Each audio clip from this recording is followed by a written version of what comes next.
रात के खाने के बाद माँ अपने कमरे में सोने चली गई और अंजू रसोई घर में मंजी बर्तन पोंछ कर रख रही थी। उसके पीछे रसोई घर के दरवाजे पर खड़े हुए अजय ने पूछा, एक कप कॉफी मिलेगी? अंजू ने कहा, जी। वो इतना ही कह पाई। अपने ही कमरे में कॉफी ले जाते हुए आज अंजू के कदम नहीं उठ पा रहे थे। उसने सिर पर रखे पल्लू का घूंघट निकाला और कमरे में हिचकिचाते हुए प्रवेश किया। मेज पर कॉफी का कप रखा। अजय आहट पाकर पलंग से उठकर बैठ गए। अंजू कमरे से बाहर जाने के लिए मुड़ी, तभी अजय का स्वर सुनाई दिया, सुनो, सामान बांध लो, मैं तुम्हें और माँ को अमेरिका ले जाने के लिए आया हूँ। उसे अपने कानों पर विश्वास नहीं हुआ।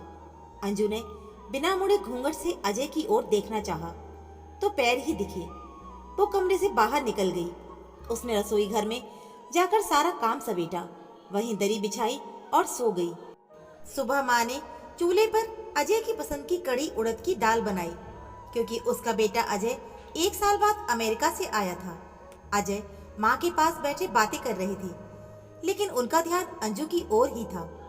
अजय ने कहा, माँ, घर में गैस है, फिर भी आप चूल्हे पे रोटी बना रही हो। बेटा, तू चूल्हे पर बना भोजन खाकर ही बड़ा हुआ है। माँ कहने लगी, बहू अंजू भी चूल्हे की रोटी बना लेती है, मेरा बहुत ध्यान रखती है, मुझे कोई काम नहीं करने देती, बहुत ही अच्छे स्वभाव की है। माँ तवे पर मक्का की रोटी पलटते हुए दुआएं देते हुए बोली, भगवान ऐसी बहू सबको दे। माँ अंजू की तारीफ किए जा रही थी। अजय ने देखा कि अंजू बरामदे में आ रही धूप में गीले कपड़े फैला रही थी।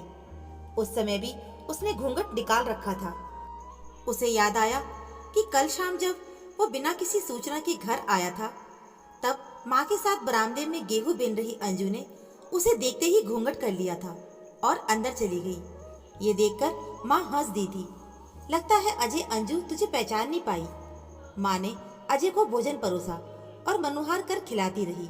अंजू रसोई के दरवाजे की ओट में खड़ी होकर माँ बेटे की बातें सुनती रही। उसे महसूस हुआ कि माँ अपने बेटे अजय को कितना लाड़ करती है। उसे तो पता भी नहीं कि माँ का प्यार क्या होता है। जब वो 2 साल की थी, तभी न जाने किस बीमारी से उसकी माँ की मृत्यु हो गई थी। घर के लोगों ने पिता श्यामलाल का दूसरा विवाह कर दिया। अंजू अपनी शादी की पूर्व की यादों के सिलसिले के बीच में काम निपटाने लगी। बुआ विधवा व बे औलाद थी। बुआ का ससुराल श्यामलाल के घर के पास के मोहल्ले पर था।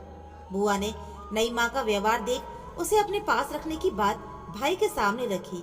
मानो सभी जैसे इस बात के लिए तैयार ही बैठे थे। बुआ ने उसे गोद ले लिया और एक नाम दिया, अंजू। सांवले रंग, आकर्षक नैन नक्श की अंजू देखते ही देखते कब बड़ी हो गई पता ही नहीं चला। अब वो बीए पास कर चुकी थी। बुआ ने उसे हर साल गर्मियों की छुट्टी में कुकिंग, डांस, सिलाई कढ़ाई, मेहंदी लगाने जैसे कामों का प्रशिक्षण दिलवाया। उनका मानना था कि शादी के बाद ससुराल वाले अपनी बहू से नौकरी करवाएं, ये जरूरी नहीं है। कई बार परिस्थितियां अनुकूल ना हो तो विवाह के बाद नौकरी छोड़नी पड़ती है। इसीलिए लड़की को घर गृहस्थी चलाने में समझदार व होशियार होना चाहिए। अंजू को वो दिन आज भी याद है, जब पिताजी श्यामलाल बुआ के पास आए थे। पिता ने बताया कि उनके मित्र शर्मा जी अपने बेटे अजय का रिश्ता अंजू से करना चाहते हैं। अजय इंजीनियर है, वहीं अमेरिका में उसकी जॉब लगी हुई है। बुआ को और क्या चाहिए था?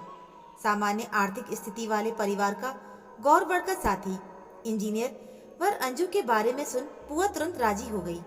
बुआ ने अंजू से पूछना चाहा तो वो पहले शर्मा गई, फिर बोली, आप और पिताजी जो करेंगे मेरे लिए अच्छा ही करेंगी। ये सुनकर बुआ अंजू पर निहार हो गई। लड़की देखने दिखाने की बात पर शर्मा जी ने स्पष्ट मना कर दिया। वो बोले, अजय मेरा बेटा है, मैं उसके लिए गुणवान बहू ले जा रहा हूँ। ये मेरी बात कोई टाल नहीं सकता। ये अमेरिका से आ रहा है, पहले मुहूर्त में विवाह होगा। अंजू बहुत खुश थी, क्योंकि इसी कस्बे में उसकी शादी हो रही है, इसीलिए वो बुआ का भी ख्याल रख पाएगी। तभी माँ का स्वर सुनाई दिया तो वो अतीत से बाहर निकल आई। अंजू बेटा, थाली परोस कर ले आ, हम दोनों को ही खाना खाना है। हाँ माँ, अभी आई। वो सास को ही माँ कहती थी। अजय भोजन करके अपने बचपन के दोस्त के घर मिलने जा चुका था। माँ ने अपने रिश्तेदारों को अपने बेटे की आने की सूचना दी। शाम होते होते सगे संबंधी व मित्र पहुंचने लगे।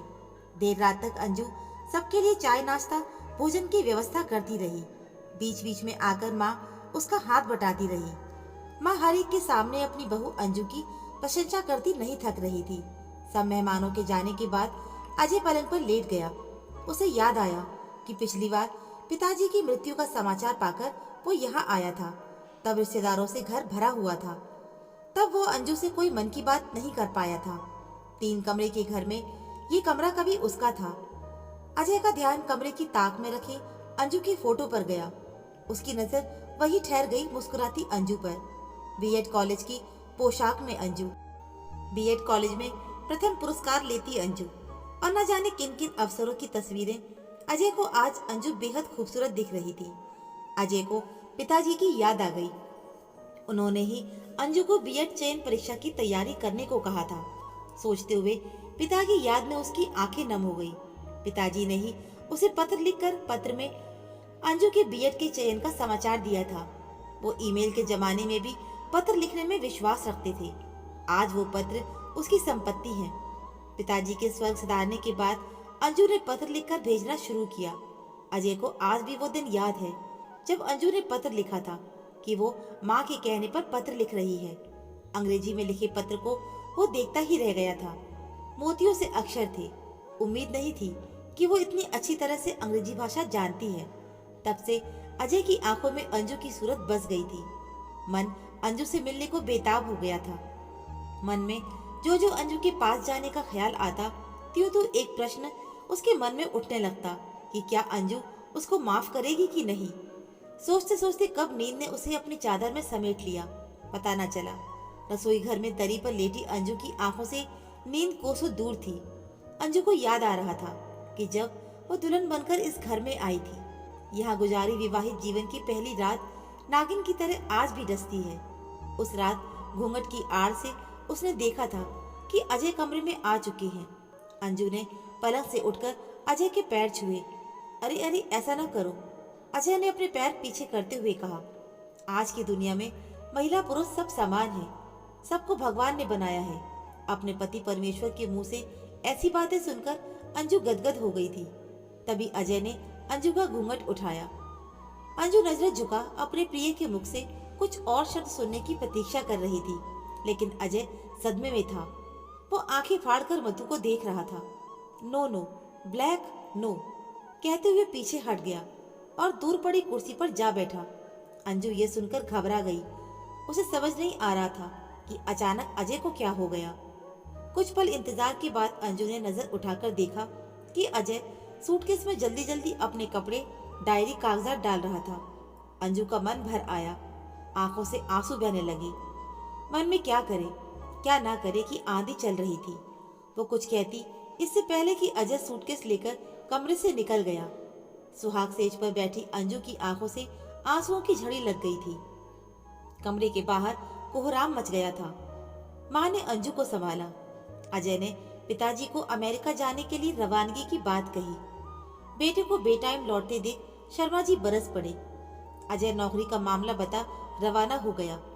अजय के यूं जाने से अंजू का दिल टूट गया, लेकिन उसने किसी से कुछ नहीं कहा, बुआ को भी नहीं बताया। विवाह के 1.5 वर्ष बाद जब अजय अमेरिका से नहीं आया, लेकिन समय की चाल कब रुकी है। एक दिन शर्मा जी को अटैक आया और वो बिना कोई सेवा करवाए स्वर्ग सिधार गए। अंजू की आंखें भर आईं। अंजू को आज महसूस हुआ कि जिंदगी कब करवट ले ले कुछ पता नहीं चलता।